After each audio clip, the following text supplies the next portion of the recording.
5 aportes al debate macroeconómico del Frente de Todes. Los economistas y dirigentes políticos desfilan por la tele hablando de cosas raras acerca de la economía argentina. Desde la Luna con Gatillo te brindamos 5 aportes al debate macroeconómico en el Frente de Todes. 1. El economista chileno Manfred McNiff solía recalcar una condición siempre presente en las teorías económicas que tan bien han estudiado en la universidad intelectuales académicos como Martín Guzmán o Matías Culfas: el ceteris paribus. ¿Qué? Ceteris paribus significa en latín todo lo demás constante, es decir, que esas complicadas conclusiones que sacan los economistas en televisión están sujetas a supuestos que si no se dan, la teoría no se estaría cumpliendo. Por ejemplo, que haya competencia perfecta, situación que está demostrado no se cumple en la Argentina, donde son decenas los mercados de productos concentrados en 2, 5 u 8 empresas. De ahí en más, existen un montón de supuestos bien pensantes, ceteris paribus, que asumen nuestros grandes economistas, como por ejemplo, que todos los empresarios pagan impuestos y no fugan divisas, que no usaron el préstamo de 45.000 millones de dólares del FMI para llevarse dólares del país a paraísos fiscales mediante complicadas tramas de subsidiarias y empresas multinacionales fantasmas, que no es fuga de capitales las supuestas devoluciones de deudas de las empresas argentinas a sus casas matrices, que muchas veces son la misma empresa, por las cuales compran dólares al cambio oficial, que los exportadores no especulan con la liquidación de las exportaciones de granos para tener mayores ganancias y que no presionan a los funcionarios a través de su poderosa fuerza de lobby y su participación accionaria o publicitaria, cuando no algún sobre, en los medios masivos de comunicación.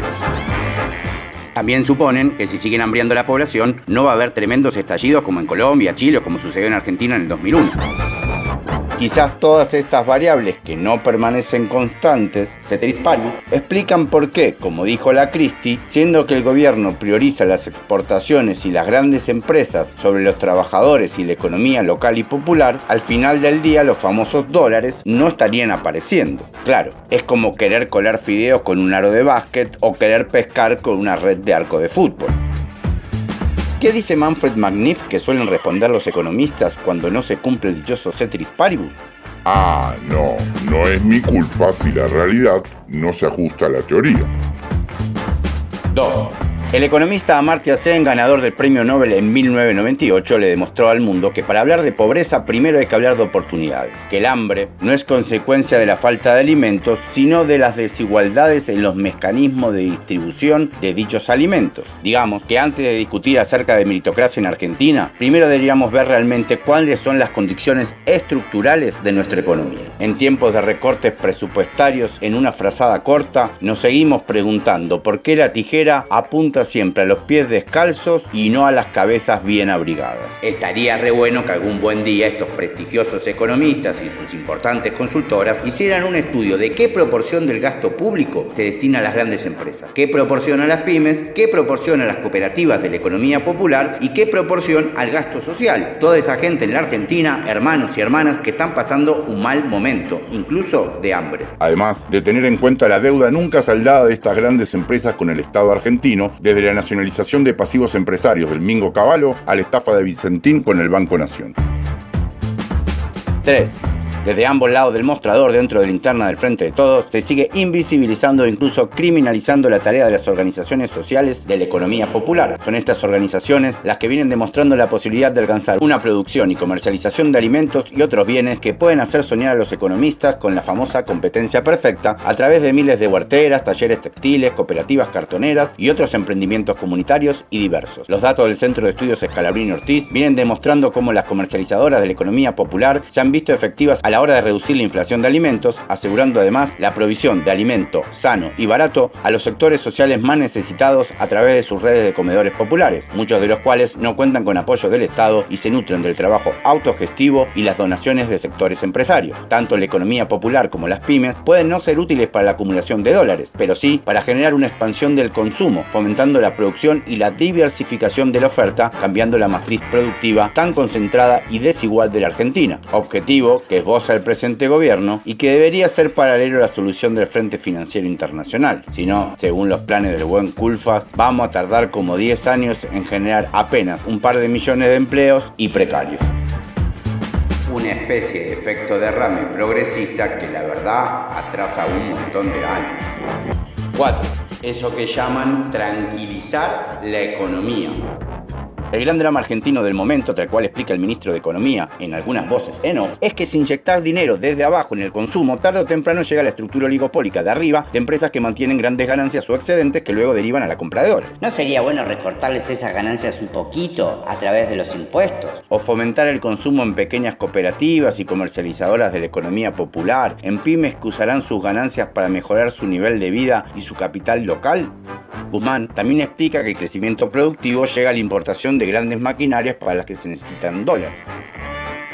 ¿No sería bueno empezar a fomentar la producción local, que incluso muchas veces no necesita grandes máquinas importadas? Porque la verdad, un campesino de la economía popular solo necesita tierras, una asada, ponele que algún tractor que se puede producir acá en Argentina. Como dice Juancito Grabois, tan difícil es producir papel en Argentina en vez de andar importándolo como hace el compañero Culfas. Quizás de esta manera, entre todos, ampliando la competencia, podemos solucionar el problema de matriz productiva concentrada de la Argentina. Si no, como dijo el gringo Castro, parece que andamos como perros intentando mordernos nuestra propia cola.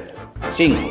De su amistad con el gobierno boliviano, su par argentino podría buscar consejos para ver cómo carajo hizo el vecino país para lograr, en medio de la pandemia y la guerra en Ucrania, mantener bajos sus índices de inflación, además de generar una profunda transformación en su estructura bimonetaria.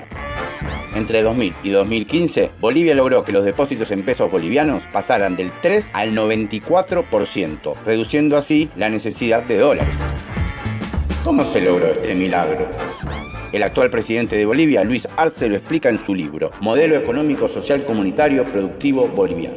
Allí dice: el modelo boliviano considera la existencia de dos sectores, uno generador de excedentes compuesto por las actividades petroleras, minera, eléctrica, y otro sector generador de ingresos y empleos conformado por las manufacturas, la actividad agropecuaria, la construcción, el turismo, etcétera, etcétera, etcétera.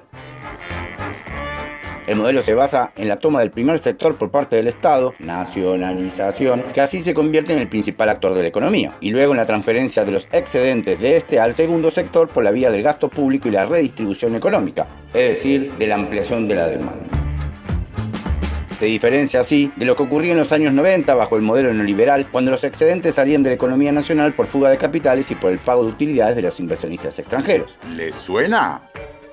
En su libro, Arce también aclara que no cree que la estrategia devaluatoria funcione en Bolivia. Piensa que la industria local no se beneficia claramente de un boliviano más barato porque es muy dependiente de maquinarias e insumos importados. Por otro lado, un tipo de cambio bajo limita la fuga de capitales a través de la exportación de commodities, bienes primarios y recursos naturales, manteniendo los precios locales estables y poniendo un freno al saqueo de la madre tierra. Por otro lado, también controla el precio del trabajo y la deuda en moneda extranjera. Por eso, parte de la política económica del MAS fue resistir la presión de los exportadores para devaluar, además de generar acuerdos con las multinacionales de socios y no patrones, como bien decía Evo Morales.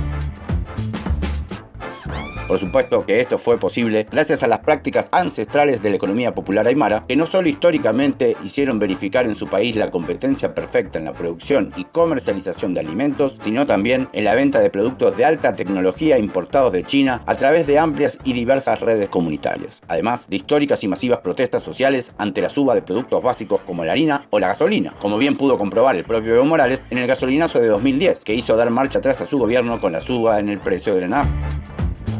Un gobierno nacional y popular con una pequeña ayuda de sus amigas, las cholitas piqueteras, para generar ese milagro económico que todas esperamos en Argentina.